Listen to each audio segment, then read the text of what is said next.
All right, guys. What's happening now? I just recorded. So I recorded. You're fighting over the camera already. Oh my Lord. All right, guys. This is oh shoot, D. I don't remember what episode this is. 23. Wow. 23. 22. It's probably 24. I think it's 24. We're up there in the 20s. This was the series finale. No, you imagine. The moment we waited for. But we got two great guys here. We got Paul Seham and Matt Kaufman. Both, I thought they might have had one more year. I'm losing track of years, but they just both graduated college. Paul from Amherst and Matt from Harvard. So obviously two very smart guys. Matt got into wrestling a little bit later in the game, maybe than some others. They both were big-time contributors for us, though, as they went through. Whether it was actually out there winning a lot of matches or it was being a good practice partner or being good support for the rest of their teammates. All that stuff is important. You guys are both going to start with the same question, but obviously the answers, well, for you two, it might be similar, but it's going to be a little different. So I'll start with you, Paul. What got you to get into wrestling in the first place? I think, like I always did kind of tough contact sports. I think that's just like something that's in you. But yeah, it was just freshman year. I just wrapped up with football. I'm sure I'd heard about it because I went to Seven Bridges. I'm sure you'd been whispering in my ear for some time, Coach DeBellis. But yeah, I think I just knew about it like it was down at the end of the hall. So I just showed up on the first day. I didn't really know what I was getting into. I think I was just trying it out. Mm-hmm. And Bing Bing, I remember he was like, he saw me kind of like fumbling around in the hall, and he's like, "Are you looking for basketball?" And I was like, "No, I'm trying to wrestle." And he's like, "Oh, perfect. Come with me." Nice. Matt, how about you? So, DeBellis had been asking me for years in classes I took with him, saying that if I wanted, I could stop handing in work. As long as I wrestled, I would pass. That is not true. Scotty said the same thing, and I was down at Rocky's Deli with Greg Santone. He was a former wrestler in 1978, but he owns Rocky's Deli. He goes, "Oh, yeah, I love Scotty's interview. He said that you were going to get if you wrestled, you get an A, and you don't have to wear the singlet." That's funny. I think that's maybe more appealing for Scotty. I think he needed a little bit more academic help. But Paul, this is your boy.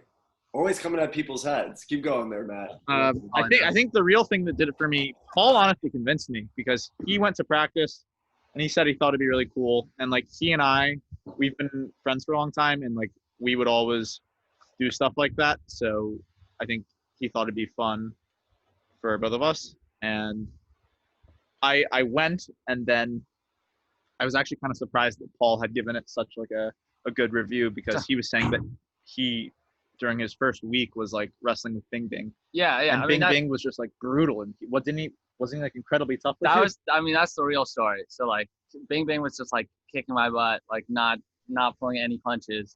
And I was like, okay, I need another 126-pound or like another small guy in the room just to diffuse the beating. So I convinced him to come. Yeah. What year was Bing Bing? Was Bing Bing junior? Senior captain. He just came after me. He was a senior. Yeah. Well, that's what I was trying to figure out. So what year did you guys graduate in 16? Yep. So who else was seniors with you guys? All the years kind of blend together with me. No, we don't leave anyone out, but Andre. Okay, I got that year. Yeah. Alex. Did you say Alex? No, that was the year after. Alex was the year after. Alex, he was younger than us. So you guys were a year older. No, I don't know if he was wrestled with us us. in year. So you guys were a year older than Joe and Nadler and those guys. We were 1 year older than Nadler. Were a year older Nadler. than you guys. Okay. Now I got it, because my brain is a little foggy. I remember Paul's run his senior year there at sectionals after being sick, which was great. But we'll get to that later. So I don't know. We'll start with Paul, and then we'll get to Matt. It's going to be bouncing back and forth the same questions, but you guys could jump in if anything stands out to you. So Paul, you said you started, and you both should go back and watch Bing Bing's interview because it's really cool, I think, because he's a different type of person. He went from the Tickle Monster as a freshman to a West Point grad, and doing really cool things. So you went as a freshman, you're wrestling with Bing, and like Matt said, that was probably a little brutal because Bing kind of changed. He was pretty rough towards the senior year and really into it. He was doing year-round stuff, and he was very much committed. What did make you kind of say, hey, I'm going to stick with this? Maybe it was your friend jumping on the team or whatever it was, but what made you kind of stick with the commitment there? Yeah, that's a good question. Like, I think there's like a kind of tricky question about like whether wrestling like makes you stronger or like strong people just like gravitate to it. But I haven't quit that many things in general. Yeah, I think for a while you just have to be the person who doesn't quit, and then it will work out. But yeah, I mean, it was like you're so bad for so long that it doesn't really make sense that you don't quit unless you're just like not that kind of person. I'm not shaking my head at you. I'm shaking my head at DeBella's disappearing. But that's a good answer. And I always remember, Paul, you were tough. You were always tough, even when you weren't having success on the mat. It didn't really define how you were as a wrestler to me. I feel like if you guys are working as hard as you can, you do the best you can, and that's it. Matt, you say similar way. You guys have very similar, I feel like, experiences where you both are buddies. You both are wrestling at the same time, similar sizes. You can work out with each other. You guys could talk about it after. I'm sure there was times when it got a little rough for you too. What kind of made you just say, hey, I'm going to stick with this thing? I think my answer is pretty similar to what Paul said. I think that my mentality was, what would I rather graduate doing? Like, I was never good enough at any of the sports to like consider doing any of them in college or like especially afterwards. So like, what would I rather be good at? Like accurately kicking a soccer ball, or like being confident that I can defend myself, and like knowing that like wrestling's really, really hard and the practices are brutal. So like, maybe if I stick with it for 4 years, I will have gained mental toughness. Yeah, that's probably like, I don't know why some of like the big like football studs like come in and wrestle, but like for us like little guys who as freshmen were like less than 120 pounds or something like that, you probably a big part of why you come into the room is because of some insecurity that you're trying to like deal with. And then when you like get your butt kicked, that just like confirms that you should be there and you want to be the person who like can do that to you. I also think so that's I think that's you guys though. I think some people can't handle that, and I think that might be a bit of, I don't want to say a problem with some kids nowadays, but I feel like when they get into a room and they get their butt kicked, they want to leave. They don't want to. So I think that says something special about guys like you that are like, all right, this is new to me. This is tough, and I'm going to stick through it. I don't think it's as common as, I don't know if Paul's saying it's common, but I'm not saying, I don't think people are like, let me stay in that room and figure it out, Mm-hmm. I have been surprised at how many people though who I thought like wouldn't make it made it. And and then they just do. Well, I think that's you guys. I think that's to do with the team, us, hopefully, the group. If it's a different culture, I think like everybody's I think you guys were buddies, but you made friends with other kids on the team, right? Like, yeah, I like that shouldn't be like missed out either. Like, of course, like you build community in that. I think but I think it matters because I've been in some wrestling rooms where it's like, they might work as hard as us or less than us or more than us, but it's just boring, and it's just, I don't know. I can't really explain it. Maybe it's just my idea because I think of wrestling maybe differently than a lot of people. But either way, I like that answer that you guys wanted to stay just because you didn't want to quit and you guys were going to work hard. Matt, this is for you because what you were saying with the Bing Bing question, not Bing Bing question, the Bing Bing answer, when you were saying like he kind of was brutal, like what are you talking about? Like blah, blah, blah. Do you remember your first moment on bars, like on the high school team, and you were kind of like, yeah, like it might not have been Bing Bing, but like that day when somebody grabbed you and wrestled you and you're like, this guy is ridiculously tough. What the hell am I doing? Do you have like, does something stand out or not? I think I do because I came in thinking I was a hot shot, and in retrospect, I was 106 pounds, and like all of my fighting was with my unathletic older brother. Yeah. So like I shouldn't have been feeling any of that. And I don't remember. I have no idea who I wrestled with on the first day. It might have been Andre. Wouldn't it have been me? I think I might have just switched to or you. it might have been you. Because I had like a week before you showed up. But I just remember feeling shocked by how exhausting it was because like you would say like, all right, like 90-second go, and someone who hadn't wrestled before would think like I can do anything for 90 seconds. But if the other person is trying to use all of their strength to wrestle you, it's exhausting. I actually remember our first live go together. Like, all what we had been taught that day was like a headlock progression, or just like, so that's literally the only thing we had in our head. Like, no other idea, no idea of like going to someone's legs at all. Yeah. And so it was both of us going for headlocks. So we were both really upright, and we were literally jumping, trying to grab each other's head. It's like, we must have looked a lot different than everyone else in the room, but A lot more. You know what, though? You'd be surprised. A lot of first-year guys look a lot different in the room when they first get there. So it's not, you guys – I remember you both, like, getting into it, and it seemed like you guys liked it, so I liked it, If I see that there's a little bit of passion and energy – oh, here comes DeBellis. You guys are, like – I don't know, weird's not the right word. You guys were in a weird time where you back? You could hear us, D? Yeah, my internet got shut off for some reason. I came back. Well, I'm doing it off a hotspot on my phone. Oh, okay. We can hear you good, though. So I'm going, Say good things about me or no? What? Can you hear yeah, me? we're talking about it. I do. So what happened with them is what I was thinking about. It just hit me now. I never really realized it. Their freshman year, you guys were on one of our best teams, with Scotty, Bing, Kirby, Brent. I think our heavyweights that year were just like unstoppable. Like if we were losing, but not by a large margin, it got to the heavyweights, like it was over. Points. And it kind of stayed like that for a couple years after, because Brock got good, and then all of a sudden now there was a heavier guy, and Nick Phillips got better, and we always were pretty decent in the heavier weights. But what I was going to say is that you guys were on one of our better teams. That was our first really good team, because that was my their senior year. That was like my third year coaching. So that was like my and DeBellis' first real good team. I think we came in 5th in the section or something like that. And that was your freshman year. Your senior year, we were tough. I think we came in like 6th or 7th in the section. And Paul was sick. I think Paul could have placed if he was healthy. But the year after that is the year we came in 4th in the section with Jacob Nadler, Aaron, Matt Schreibers of the world, those guys. So you guys were pretty much bookended with like the first really good team and the last really good team. So you guys actually experienced, and you guys might have a lot more to do with that than you think you do, because you were on teams with all of those guys. And do you remember anything specific, maybe like seeing like some of these young guys coming up like, oh, this guy's going to be really good, or the opposite with the old guys, like looking up to them and being like, I understand, I don't know. You guys could take that however you, say whatever you want with that, but it's interesting to me. Yeah. I mean, I never really thought of ourselves as like too much of a lull. I can't even remember. I know there were like good teams on either side of us, but I did feel like kind of like a progression. Like I felt like our team was growing, even though that like we came off like a big team our freshman year.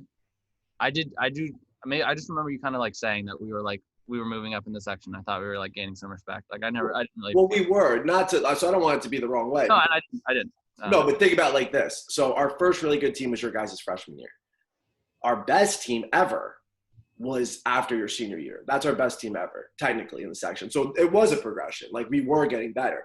But just by like numbers, that first year team was probably our second or third best team, was a good team. So you guys got to see both ends there. And then after that, the year after that, we didn't do as well in sectionals, but that's year we had 3 all-state wrestlers when we were 7th in state. So the progression was going forward for sure. But I mean, people graduate, you replace them, a lot of young guys, they need a little time to develop. And that's kind of what was happening there. But I just think it's interesting that you guys had something to do with every single one of those guys. Go ahead, Paul. No, you're just right. Like we got to wrestle with a lot of great guys. So did anybody stand out to you guys when you were freshmen? Like, did somebody other than you said Bang Bang, did any of the kids you were like, wow, this guy's impressive, or this guy works hard, or this guy's crazy, or whatever, it could be however you think. I think they all seemed like studs in their own right. Kirby was like especially nice to me when I was a freshman, so I think I looked up to him, and he was really good. All the heavyweights just seemed incredible, which was really funny because like I'm sure it's burned into your memory, Torts, but Brent and Bill would wrestle together, and they would just constantly like mess with you, and they'd like be cuddling on the mat. It was so funny. It was really funny, and I think that's why I learned to kind of mess with you and mess with other people, because I'm like, all right, like they're both large and older and good, and they're getting away with it. So yeah. I'm small and bad. I must be able to get away with it. You probably did get away with it just as good as them too. Yeah, but they stand out. I think one thing that also kind of stands out to me was when Jacob Ferreira was doing modified, and I was able to beat him for a bit, and then he came back one summer, and I thought I was going to be able to beat him again because he really grew into his body, but he was still kind of like, he was smaller, like a little bit pudgy. Sorry, Jacob, if you're seeing this. And he just kicked my ass. And then as time passed, the gap like just widened and widened. So like I think that also stands out to me as a really cool thing to be able to see. Well, have you seen Jacob lately? When's the last time you seen Jacob Ferreira? Not in person, but like I follow him on social media and like You might not want to see good. him. He's a big boy, like looks and not chubby. Well, He funny story. This is just a sidebar story, but he came back last summer and beat the crap out of me. really? Yeah, 8 takedowns to 1. But I bring this story up every time that will be brought up again in Jacob's interview. He told his mommy that he beat me 8 takedowns to 1 because Wendy texted me the next day asking how her boy's doing. Well, he's doing really good. He actually beat me 8 takedowns to 1 yesterday. And she goes, "Oh, he told me, but shh, don't say anything." I'm like, and the first thing he did was told everybody. So yeah, everybody, and then everybody I told, and then the next practice, me and Jacob did a 10-minute go, and I won 1 takedown to 0, and then I'm not gonna wrestle him ever again. It's over. Yeah, and on a good note. Yeah, it had to because he'll beat me up now. He's a monster. But that's interesting. I like that you said that, Matt, because Jacob and you guys worked hard too. But for you guys, it was more like, hey, this is a high school thing, and you tried really hard. You guys committed to us. You guys did a great job, and that's why I love these interviews because it could be just as beneficial for a guy that started as a 9th grader that has a lot of other things going on. Paul was playing like school. You guys obviously, but everybody should take academics seriously. But these guys have a lot going on, and then they throw wrestling on their plate as a freshman. It's not the same as a Jacob who's been doing it as a 2nd grader or 3rd grader or whatever it may have been. But Jacob was committed, and then that's the difference Matt saw. That guy was training hard in the off season, and then the Eagles all the time, like even during the season. So yeah, so I think that's cool that you pointed that out. But I don't know, Coach, you got anything for these guys? I have some more questions. Well, I mean, these guys were especially a little different than everybody else because they were really academically in the top of their class. Yeah. Right. And then they were wrestling, but they, it wasn't. How did you guys balance? I mean, it's hard to deal with us because we want you to commit everything. And I know, Matt, you were in the Science Olympics and you were winning all these science awards and you were doing this and you were doing that. How did you manage to balance all of that and still be a positive member of the wrestling team? So you didn't commit like a Jacob Ferreira, but you guys committed hardcore to school, but still put the hours in. You didn't miss practice. You didn't miss tournaments. How did you guys balance that? I've always found that, like, really with any sport, that I get my work done like sooner while I'm in season. Just like I think that the discipline you get from wrestling or from sports will make you so much more productive that like it's worth it. Like it pays for itself. Mm-hmm. What's interesting, and Matt, I want you to answer the question too. But that you said that, Paul, a lot of the people that we've interviewed, and I've talked to outside of interviewing to, like, Aaron and Jacob and Matt, and Mr. Schreiber said it about Matt and all this stuff, that a lot of our guys say that during wrestling season, their grades would actually go up, because there was good structure for them and it's easy to schedule. And, what annoys me now is not, I'm sure, and these are great parents, great people, but a lot of people want to use the excuse of, my son or daughter now, because, we have Izzy wrestling, but her parents are awesome. They have too many commitments. There's too much schoolwork. There's too much this, that. But then I always think about the idea of guys like Aaron, Jacob, and Matt were going to wrestling practice, going to John's, and Aaron's at Brown, and wrestling obviously helped him do that. He's obviously a very smart guy, but Jacob went to Bucknell. Paul and Matt are even better examples because, wrestling didn't get them into the colleges that they're at right now. They did really good in school and they were able to commit to a team. And I think that's really important. Matt, how about you? How'd you figure it out? On your like, no, I didn't. Okay, just I entertained the idea because there's no way they could check, but I did. These two are so funny. Like, I feel like they love each other, but they definitely butt heads all the time. They're like brothers. That's what Well, I your remember. relationship was like that before wrestling. What? Go ahead, man, answer it. Paul and I took a photo at senior dinner, and I didn't realize until after I posted the photo, but we're holding our plaques, and mine doesn't say captain, and Paul says captain, and his finger is just pointing right at the word captain. Oh, Matt, and you were like #1 in Science Olympics that year. Yeah, right? that was actually and at divisionals, I think that you couldn't. I couldn't make it for the tournaments, and then So it was hard. That was I think the only times where I couldn't really balance it because there was a direct conflict, and wrestling was never going to get me into college, but the other stuff definitely helped. So I had to miss, I think even my senior year, I missed either divisionals and then couldn't go to sectionals, or I just missed sectionals because of it directly. But Yeah, that was tough. I remember that. Yeah. I can't But remember. you had to make a decision. You had to make a decision. I was thinking about that in my head because I was like, I don't remember Matt his senior year at sectionals. I don't remember that. So it must have been that. I can't. Because divisionals and Science Olympics was the same day. Science Olympics was over at John J. Was I Crook River. mad, Matt? Was I mad? You were furious. And Well- Hall, I pulled up and I wanted to watch, and Hall was so mad at me that he said that I wasn't a wrestler. Hall, I Hall, you couldn't said. sit with the wrestlers. I said Hall, Hall. Coach Hall. Danny Hall? Okay. Yeah, but Hall hated you already. Hall. I don't think Hall liked me already. So he said I had to go into the stands, and I'm like, I was about to go do it, but I'm like, you know what? I'm a senior. Like, I have no more practices where he's in charge of how hard the practice is for me. So I'm gonna sit with the Didn't team. you just make you like sit in the corner facing the wall once? Yeah, one day I think I like wasn't listening to him, and like his punishment was like I did just sit in the corner and stare at the Well, I love Danny Hall to death, but we're not making anybody sit in the corner. So we're not doing that right now. So You if, deserved it, if, but- if new parents are listening, I'm not going to make your kids sit in the corner.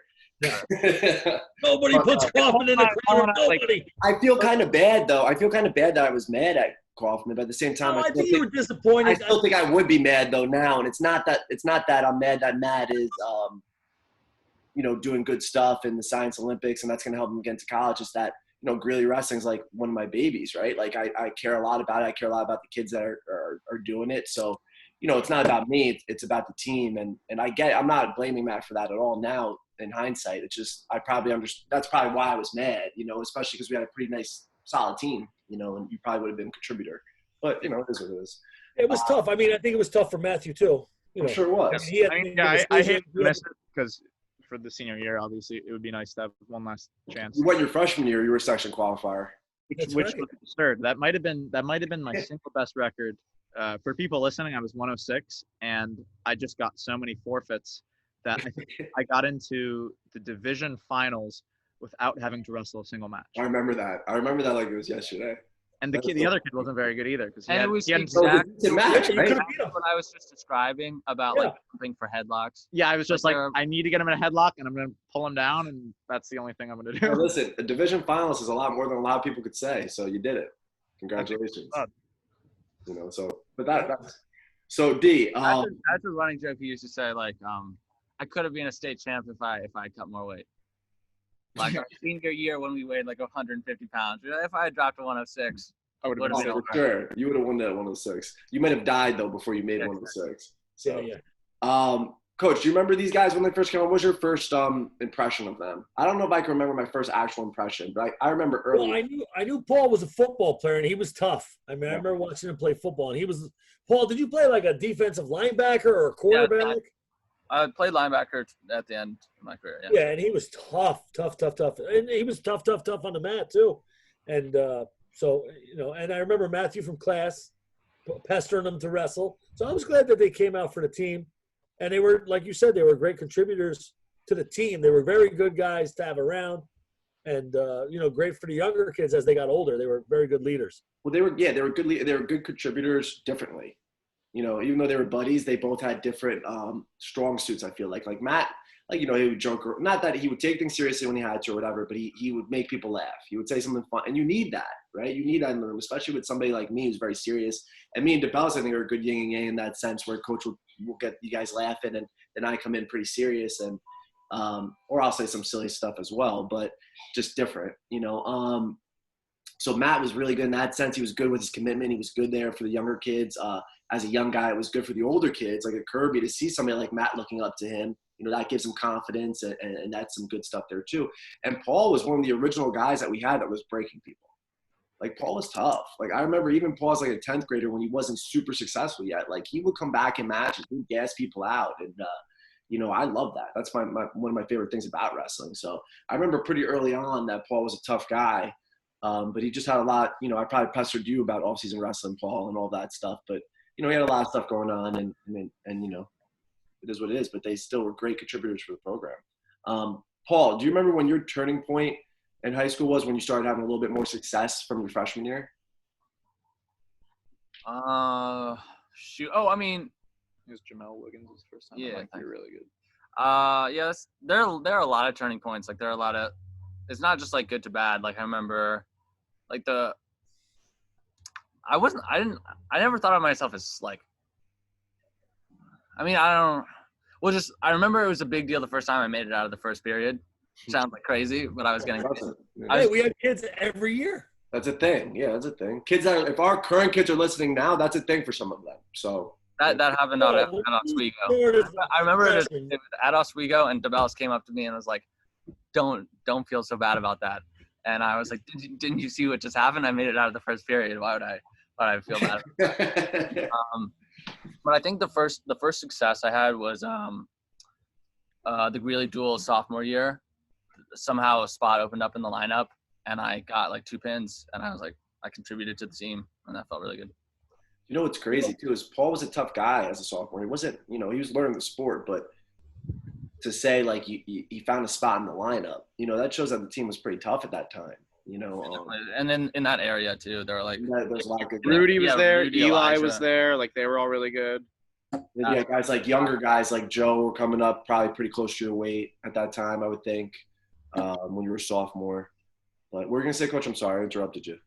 Well, for Paul too, there was the football aspect. Now he played football and he wrestled a lot. It goes back to what we were just saying earlier about I can't do wrestling because I have to concentrate on school. But a lot of the football players always say, well, I got to lift during the season. Do you feel like wrestling helped you for football? Oh, or do you feel like- I mean, I was always like crazy.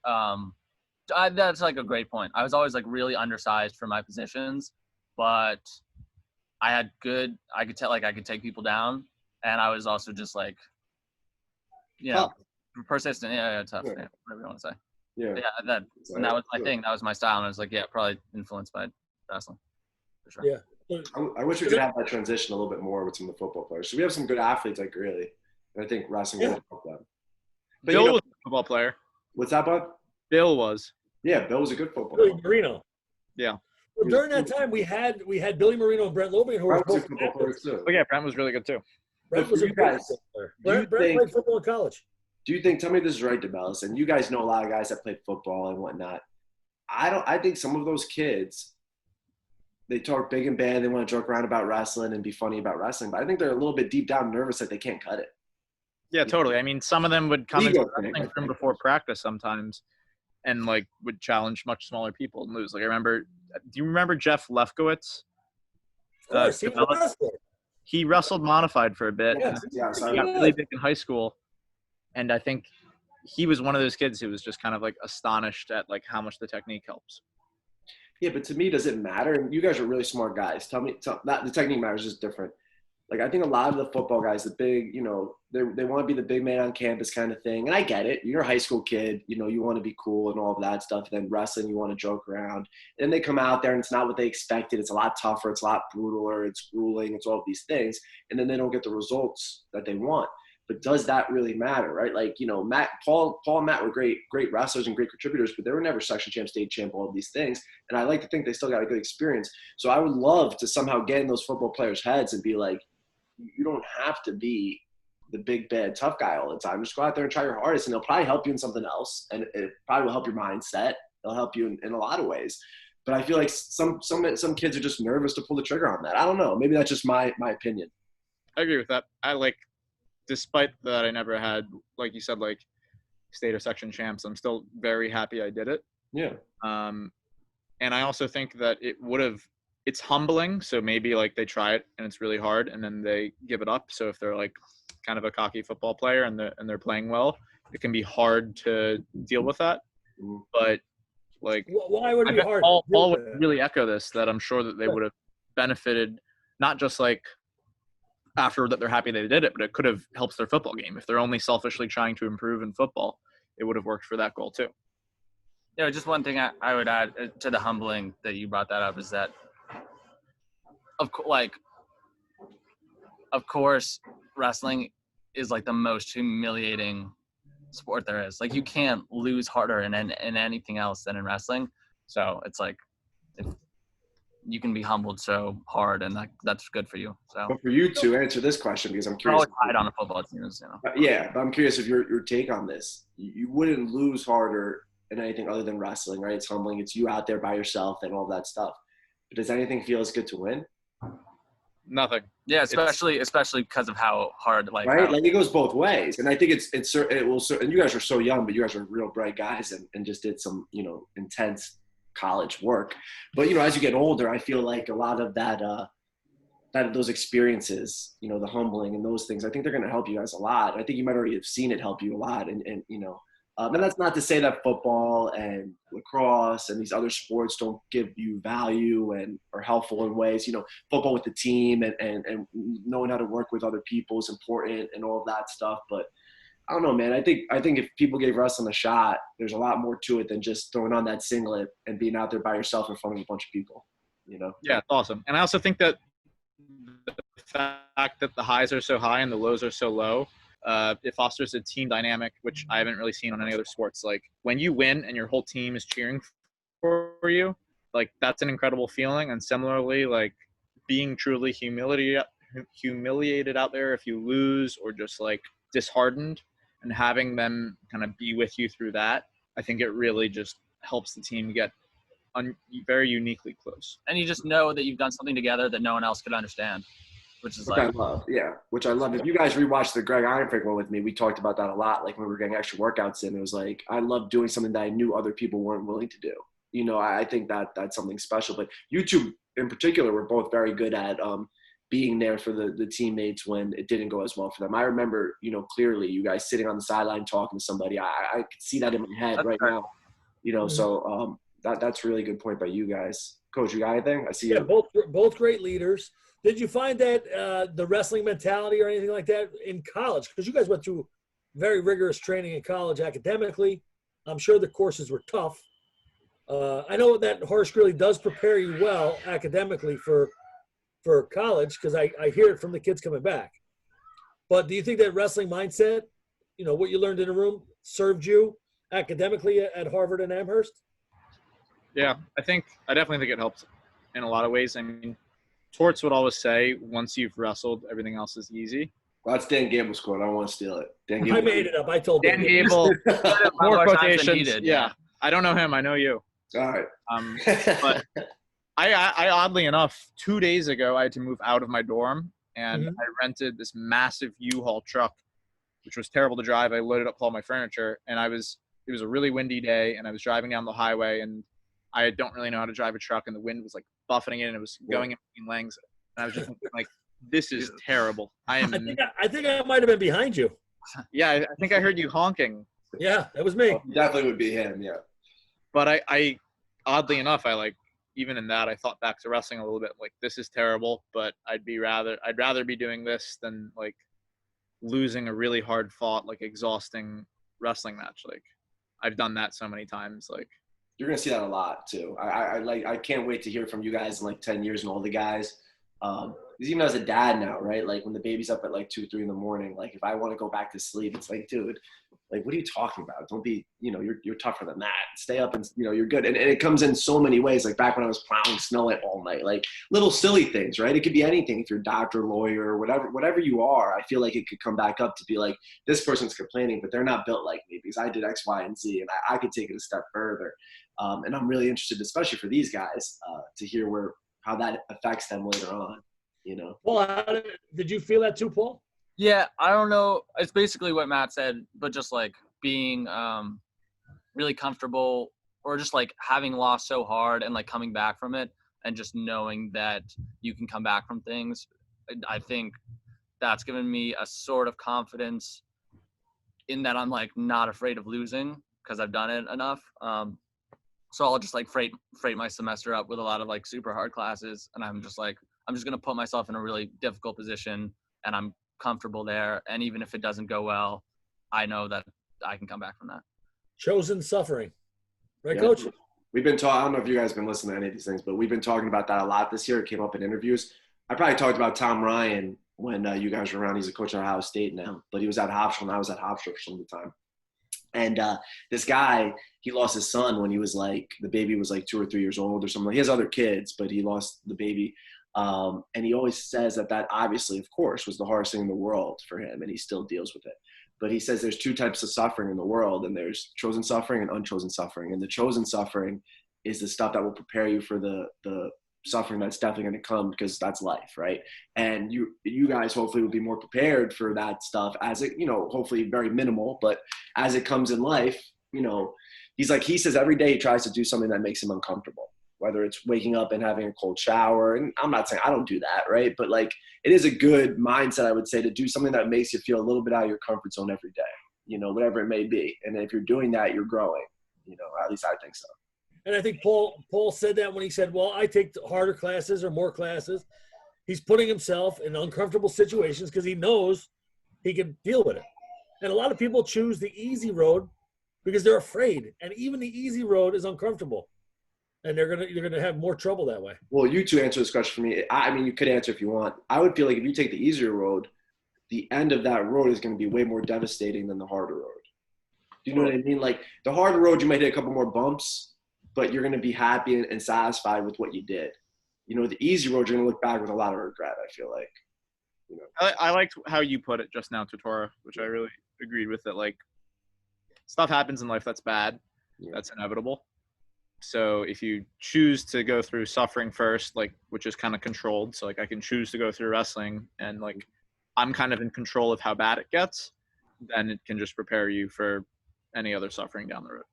I think so. And that's one of the things I love about wrestling. And I think no other sport, and again, this is not a slight, these other sports are great, but I just think no other sport could give you that type of experience, if that makes sense. But so for you two, you both are good answers. It's a double part question for both of you guys. Your best moment, something that really stands out that like, man, this was unbelievable, or great, or I'm happy, or, however your emotions were. And a moment that, I don't know, bummed out is the best word, but something that really kind of stung you a little bit, that was a little disappointing to you. Your worst and your best moment. In wrestling. Like anything at all, or just like it could be anything. Some people, for example, Russo said, speaking from the board in Coach DeBellis's behalf was his best experience, right? But that's wrestling related in a sense because he's the wrestling coach, right? So something that had to do with the program. It could be a wrestling match you won, or it could be something personal like that. I mean, whatever. Yeah. I mean, the worst is pretty easy. It would be my final match. Like, it was kind of funny. I can like joke about it now, but I distinctly remember going through the 5 stages of grief. Like I didn't even know what they were before that. Like I'd heard them. You hear bargaining, and you don't like. I never knew what that was until after that match, and like I was coming up with all these ideas in my head. I was like, oh, I'm gonna go to college and like I'm gonna join the team there, and I'll be like a NCAA champ, and like that will make up for this loss. And like that's what like bargaining is, like coming up with like alternatives for yourself. And yeah, like I still think about it. It sucks. I don't know how much to like I can like pull out of that for you, but that was bad. Just because I regret it because I can see like I can still see what I could have done differently. And that's kind of what you were talking about. Like, it's not like, it wasn't really like an effort thing, but there are still things like I obviously know I could have done differently. And that's where like the regret comes from, where it's like, if you put it shouldn't be regret though, because you said something interesting there is the effort was there. Sometimes it doesn't fall our way. My college career didn't end the way I wanted to, but I tried really hard that day. I had some things weren't right and didn't work out the way I wanted to. And do I still think about it a lot? Yeah, of course I do. But I think it drives me to do other things. And like you said, I can laugh about it and joke about it now. What I say to the kids now is, you need to be able to look at yourself in the mirror at the end of the term and say, hey, I did the best I could. And if that means you didn't win the match, that means you didn't win the match. Now, mistakes happen too. Maybe you do win that match again if you wrestle that kid again. But it wasn't like you laid down for him, and that would be a little bit harder probably to pill to swallow, But, that day, I think you had just come back from being out for a month or even more. So you've pretty much missed most of your senior year, unfortunately. Yeah, good. About half. Yeah, it was – and then you came back for that tournament, pretty much. That was your first tournament back? Divisionals? Oh, no, it wasn't my first tournament back, but, like, it was definitely – like, I was working back. Like, yeah, I mean, obviously. Didn't you beat Ross Mandel, the kid from Yorktown? That was pretty tough. Yeah, that was a great match. Yeah, that kid thought he was going to beat Aaron, too. And that was both of them took him out that year. I mean, I don't know. It was fun. I mean, it's fun when you upset your opponent a little bit too. And he was a year-round wrestler. That guy threw his headgear. He like slammed the ground. He left, and he had to be. They forced him to shake my hand. He was like in the hallway, and they're like, "You gotta come back." I think I said something to him, be like, "Dude, shake his hand, or you're gonna get disqualified. And you're not going to sectionals." Like, because it was just craziness. But I would say, Paul, you could still think about your most proud moment. But like Coach said, I think you just competing as hard as you did divisionals and sectionals, coming off, it was mono, right? You had mono? Yeah, coming off mono, like that's hard. And I remember pretty distinctly, but it's hard to remember like the exact workouts. But I remember doing like sprint matches in the other gym. And I remember Paul just pushing through, and like he was not healthy. Like he was still recovering. Like his body wasn't where it was supposed to be yet. No. And, that definitely. And that's not his fault. Hurt you. That's what I'm saying. So it sucks. Yeah. I seeded like super low because I had like missed the whole season. What's up, bud? Well, just I was seeded really low going into like. Yeah, and you wouldn't have been too. So a lot of those things kind of to me. So I like to flip that around and say that was one of my more proud moments of you, because you still stepped it up. You still made the sectionals. You still battled hard. A lot of other people would not have done the same. So I mean, you can look at it however you want to look at that, but you can keep thinking of another specific moment where you go past. I'm curious of Kaufman's. Bottom and top kind of moment there. I'll just say I don't think I'm gonna be able to come up with a best moment. There are a lot of great ones. The one thing I do miss, particularly, is like just like first of all in general, like the physical intimacy that you have with like wrestling teammates is like crazy. You just like touch them and it's not like a big deal. It's fun. It's just like your instinct. Like you come up and just grab them. Like that's true. That is true though. And I remember we used to like have these big kind of like dog pile style naps at tournaments. And like I'm probably never gonna find a community to do with that with again. That would be weird. So I miss that. That was good. That's awesome. I mean, and you'll see when you guys. I mean, hopefully you guys stay friends with some of the guys on the team and the wrestlers. Wait until you go to like a wedding of a wrestler. Oh my god! Walk down like should get a drink or something. Next thing you know, somebody's got you in a rush, and you're like, "What are you doing, man?" Like, but like it's a thing. It's a thing. It's really a thing. Kaufman, how about you? What's going on there with your two? So I can also immediately think of my worst, which is kind of crazy. And I also remember beforehand, you guys all like as when you were doing your whole inspirational speech thing, which you would typically do after a really hard practice or like before a match, you would always say that if you give up there or like you don't give it your all, you will remember it. And I kind of brushed it off back then because I said like wrestling isn't my best thing. Like I really enjoy it. I'm a proud member of the team, but like I never had plans to wrestle in college or afterward or anything. So I figured like a match won't affect me that much. But to this day, I still remember and am ashamed of. You might know who we wrestled, but it was like I definitely remember the match. Yeah, so you remember it. Like I totally gave up because like I think I was on bottom and I was trying to get up and I was dominating the kid in the first period. I had him in a cradle. I was about to pin him, and then it went down and I was on bottom and I was trying to get up and he kept throwing me back down.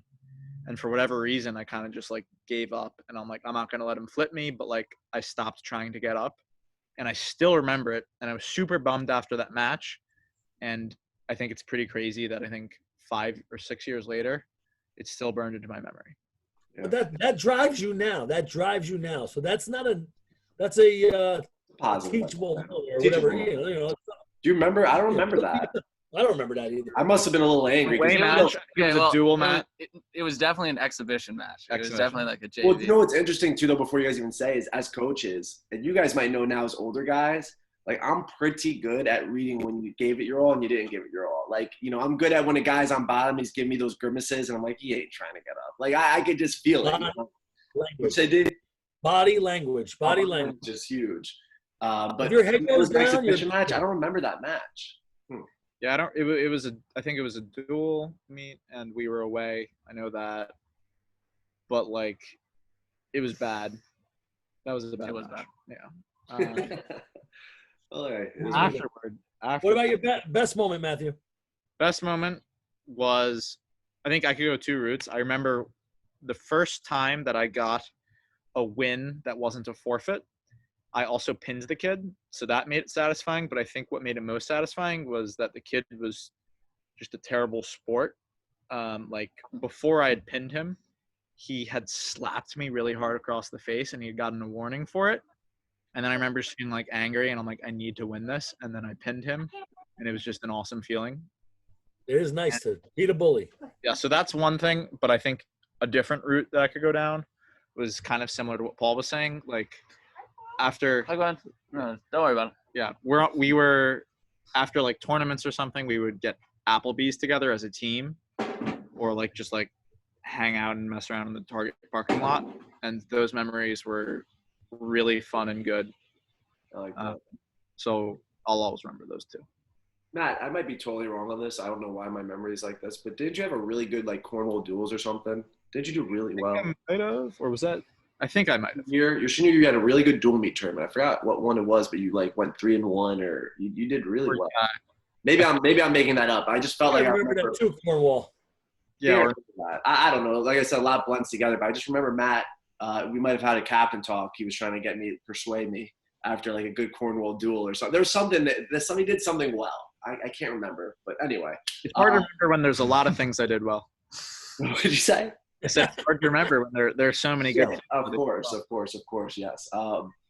Yeah, man. So what was I going to say? There was one more question I had for them before we like kind of, because I'll let them kind of wrap it up. But do you have more workouts? Because we haven't really talked about that as much in our other interviews, but I think it's a nice piece that some high school kids and maybe youth kids need to understand, that you get trained pretty hard in this. Do anything stand out to you guys of like a workout that was specifically like really hard, like a day that you're like, holy cow, like this is nuts? Yeah. I mean, first thing, and I know that there are like parents watching this, and I don't want to get you in trouble, but I think we both sustained. If it's about me, it's not a big deal. Well, I think at the summer camp, it was like so intense that we sustained like fairly serious. Oh yeah. But I would say that in the same way that you said, taking a hard loss isn't a bad thing because it'll drive you for the rest of your life or something like that. Getting injured isn't a bad thing when you're young because it'll teach you about health and it'll keep you healthy for the rest of your life. So like, and the same thing with like, my dad would get so upset when I like cut weight, but I've like learned so much about nutrition and I'm going to be healthier for the rest of my life for it. But in terms of workouts that hurt, I just remember that what really people always talk about like deep water and like really feeling that, like totally feeling like what that means, like just darkness kind of, was at the end of a hard workout when we would do those drills when you were like on your all fours and the other person just like hipping into you. You know what I mean? And then yeah. Sorry, I forgot. But just like if you were already kind of devastated and you were like being the guy on all fours and this guy's just like shoving into you and just getting pounded. And I would remember I like closed my eyes and I would just like feel that darkness, and yeah, those were always intense. How about you, Matt? Same idea, pretty much. Yeah, I think the same idea. I mean, one kind of a similar drill that stands out to me as another hard one is when you have to do at the end of a workout redrops for repetitions because your legs just get shot. You that one's a really hard one. 15 redrops and you switch and you're getting dropped. That's a hard one. Another one that really stands out was when we used to have scrimmages with other schools, and it would be you'd have a group of like 4 and you put one person as the leader. Sure.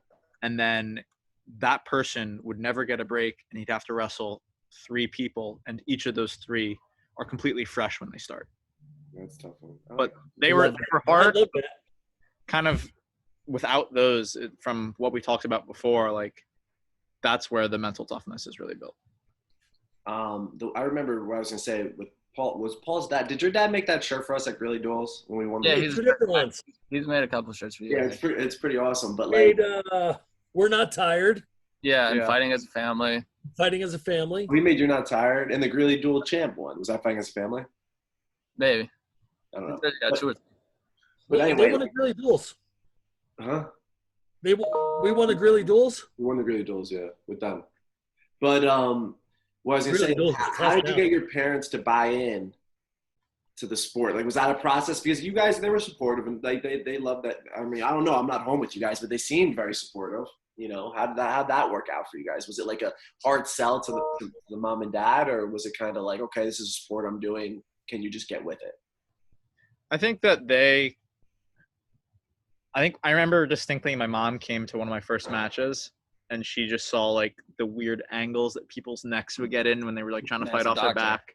And she's like, I'm not going to come to any of these anymore, but I support it. Gwen came to Oswego, didn't she? Yeah, Gwen came to Oswego. Gwen's like a second mom of mine, and she also thought that it's just like, it looks like a really tough sport. But our parents are also really close, and I think they were kind of thinking like, if his parents are cool with it, we're cool with it too. And at one point, I might be getting this wrong, but I might have shown them some statistics that like there are fewer injuries in wrestling than like many other common sports, which they would happily do. That's a real thing. There's more injuries than swimming. Yeah. I don't know about that. Yes. Shoulder injuries, neck injuries. So somebody should have told me. I'm pretty banged up. Know where you're going. If it's answering your question, I think if I had to convince a parent, I would say like kind of what I was saying before, like any hardship that you're gonna have in life, like have it early so you can learn from it, and then you'll be healthier and better for the rest of your life. So that's what I was talking about with like cutting weight. Now I know about nutrition or injuries, and now I know about health and stuff like that. But I think with my parents, I think they just saw how bought in I was, and so they respected that. But it is funny, like my mom would film some matches, and you can hear like how aggressive she gets, and she doesn't talking about. She'll say like "squish him" or something. Your mom was the nicest lady. Yeah, she was so nice. Paul's mom was so nice. We had a couple like Mitchell's mom was like some of our parents were like everybody was great and normal. Like his mom was like so nice, like it's crazy. It's awesome though, great lady. I hope your families are well and stuff too, especially with all this crazy stuff going on. But yeah, so basically we can start to wrap up. I'll let these guys have the last word, but I'm very. I have one more question for you, young men. What are we doing after you guys graduate? What are we doing now? A couple of consultants now, different fields. I'm an economic consultant. I'm management consulting in Boston. Huh. Sounds fancy. Sounds very boring, but it'll be cool. We don't really know what we do yet. We're gonna find out. Are you working for somebody else, or are you guys working independently? Yeah, I work for a place called Cornerstone Research in New York. Okay. And I'm working for a company called Bain. Great. That's cool. It's pretty cool that you two have been best buds all along, and you both are consultants now. I know, kind of weird. I think they're very popular. It's a very popular career at schools like Harvard and Amherst. I think it's the career that one might choose if they aren't exactly sure what they want to do yet, because it's more yours. You're pretty sure you want it. Yeah, well, but like you just work on many small projects of all different types in business, so you just get like a very good general business sense by doing it. That's cool. All right. So you're like a project manager type thing, or jumping into other people's projects and giving them insight. Yeah. I'm an economist. They're really different. They're both called consultants, or I mean, they have similarities. But well, I'm pretty sure you both will be very successful at what you do. So different, the same, doesn't really matter. But what I was gonna say is we're super proud of you guys. You guys did a great job with your high school, being part of the team, working hard, setting a good example. Academically too, you guys are out there obviously doing a great job there and getting all your stuff done. Went on to graduate to really, really two of the best colleges in the country. I mean, I would say both of them are probably top 5, top 10 in the country, which is unbelievable. And what I love about these two guys is that they come back, and I love the guys that come back and support. And we're pretty good. We're pretty good with that. Especially them that they weren't the state champ. Aaron Wall comes back and it's second nature for him to come back, right? But these guys had a good experience, I hope, as well, and they still come back and support us, and I really appreciate that. Yeah, no, we enjoy coming back. I actually accidentally went to like a youth modified tournament like this winter because I thought you guys would be there. I misread the thing or something. So who was there? Random little kids? Some bald guy who I think I'd seen before, but Sanjay Cross River? He asked if I wanted to coach or something. I was like, no, I'll come back another time. Bald guy? I don't even know. What school? It was at Greeley. It was like a muscular guy. I think he was bald. I don't know. It was the Bells. Imagine with a bald guy. muscular. I'm pretty good. Do you guys have anything you want to say to wrap it up? Or are we good to go? I think we're good. I mean, Yeah, I thank you think- for having us. Of course. Wrestling is great. If you're a parent considering it, you should tell your kid to do it. Thanks, man. That's Harvard coming out right there. Businessman. I like it. Smart man. I'm gonna start recording. Stop recording. Stay on for a second though.